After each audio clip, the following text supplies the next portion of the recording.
Un autre exemple qui m'a pas mal marqué, c'est une anecdote qui est venue dans une interview que j'ai écoutée récemment sur Mixergy. Et c'est l'histoire d'un gars qui avait créé une application de calendrier en ligne, ce qui est une très bonne idée. Le problème, c'est que 18 mois après avoir lancé son business de calendrier en ligne, Google Calendar est sorti. Et dans cette situation, du jour au lendemain, il peut mettre la clé sous la porte. À partir du moment où Google Calendar sort, son business est voué à l'échec. Il ne pourra jamais le rendre viable, il ne pourra jamais le faire fonctionner. Donc essentiellement, le monde a changé, la situation a changé.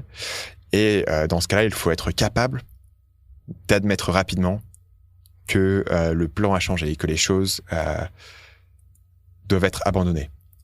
Et de mon point de vue, assis aujourd'hui dans mon petit coworking à Ho Chi Minh, c'est facile de porter un jugement sur ce mec et de dire c'est évident, son business est mort.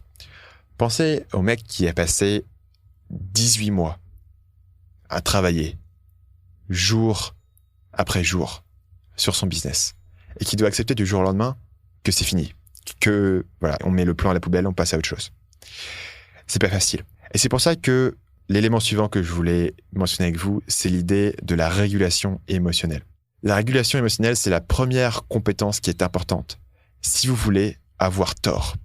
Et si vous voulez avoir tort de façon efficace et être flexible. La régulation émotionnelle, c'est la capacité à ne pas se laisser submerger par vos émotions. Et là, ça compte les émotions positives ou les émotions négatives. Dans beaucoup de cas, une positivité excessive peut être dangereuse parce qu'elle vous aveugle à des obstacles légitimes. Si vous êtes le mec qui a créé son calendrier et que vous êtes ultra positif et que vous vous dites « on s'en fout, tout est possible, sky is the limit, Google est concurrent avec nous, on s'en fout, on va y aller », vous êtes foutu. Votre positivité excessive va vous faire perdre des années de votre vie qui auraient pu être mieux utilisées autre part.